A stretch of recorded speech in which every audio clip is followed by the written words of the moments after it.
Hello everyone, we from Group 3. Today we will presenting about signaling and routing in 2G, especially in GSM networks. And in this presentation, we will explore how GSM or Global System Mobile Communication manage communication and connection through signaling and routing. Understanding this concept help us see how clearly mobile networks were able to provide reliable voice and data service along before 3G and 4G came along. So more before that. Next.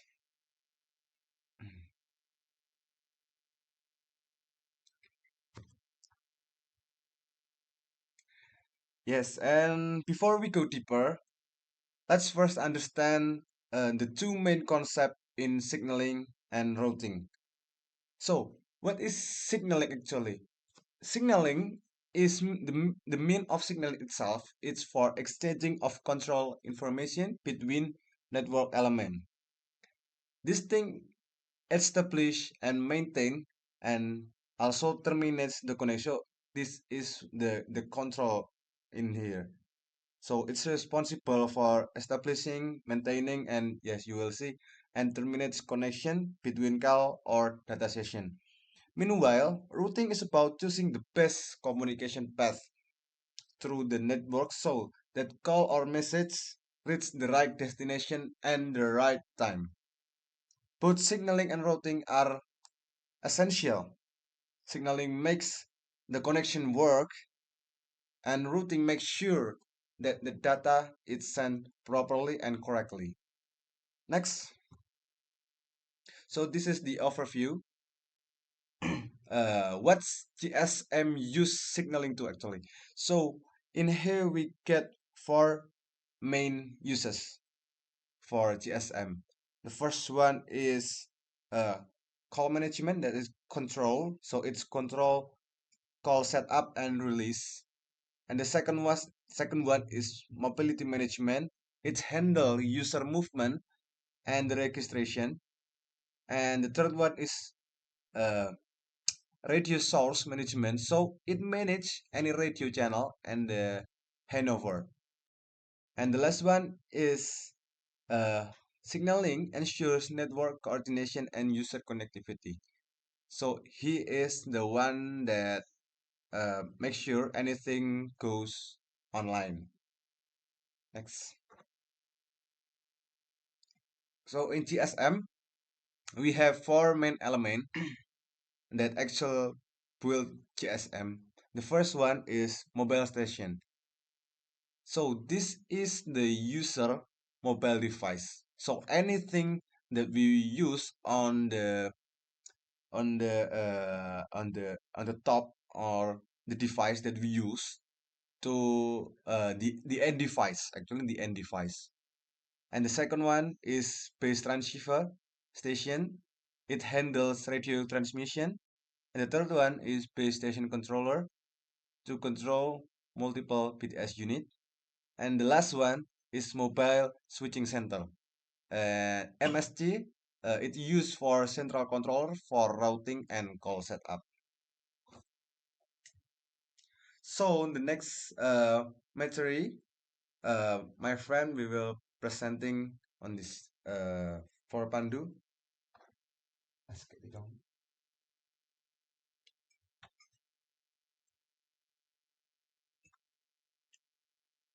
Okay.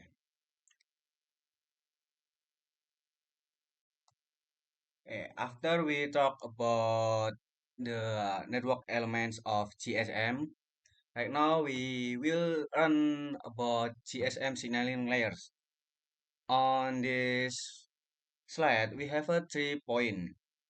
First is radio resource, and second is mobility management, and the third is call management. I will explain one of one, and the first is radio resource.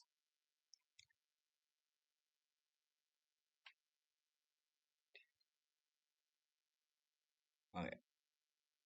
The radio resource is basically is for handle the physical connection. Often the air interface include channel access, authorization, encryption, and the last is handover control. In the second, mobility management, we we manage user mobility functions such as auto, authentication, roaming registration, and location update. Location update to keep the network aware for user position. The last is call management. In call in call management, right now is responsibility runs res, responsible for call setup, maintenance, and release covering voice calls, SMS, and data session. Next. Okay. The next slide we talk about location update roaming. In this location, we have two types. First is with the same VLR, and the second is between different VLR. And if with the same VLR, the update occurs only inside the same VLR fast and efficient. But in between different VLR, the update of user new VLR address while the old VLR remove user data or we can call purging. Answering calls Answering calls are always route to the correct location. Next. Okay. This is handover process. We can see handover process is maintenance call continuity when the user move between cell. And we have three types of handover. First is intra PSG or with the same PSG. And the second is inter PSG. This is the between different PSG. And the last inter MSG between different MSG.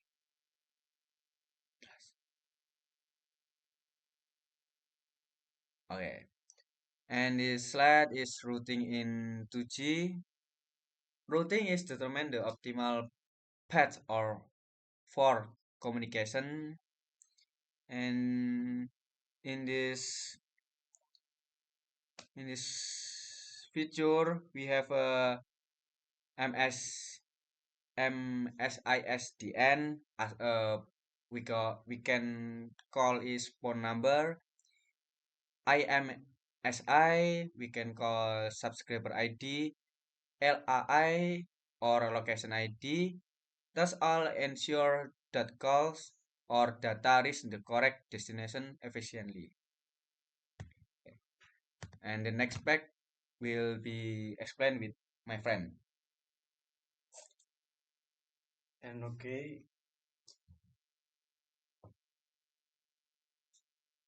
uh, example call routing flow. For an outgoing calls, the process goes like this: MC to BTS to BSG to MCG to PCTN or another network. This means the signal from your phone first goes to the BTS tower, then to the BSG,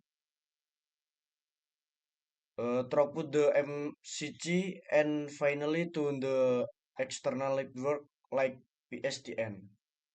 For an incoming calls, the process in slight difference: PSTN to MSG to XL Air to BSG to BTS to MC. Here, the MSG checks the XL Air or VL Air. database to locate the subscriber before routing the calls to the correct BTS and then to the mobile device. Each step in this flow involves signaling which ensure that the connection is properly established and maintained throughout the calls. Next. And last conclusion, to conclude in GSM networks, signaling controls how connection are created and maintained, while routing determines where and how the call or data travels. Both systems work hand and hand to provide stable, efficient, and reliable communication. And together, they form the foundation for more advanced technology like 3G and LTE. Next.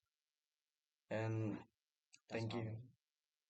So that is all for our presentation from me, M. Yusuf Adila, and my friend. And my name Philippus Triaditama. And And then I'm Pandu Nugraha Putra. we say thank you and goodbye. Goodbye. Bye bye. Goodbye, gangs.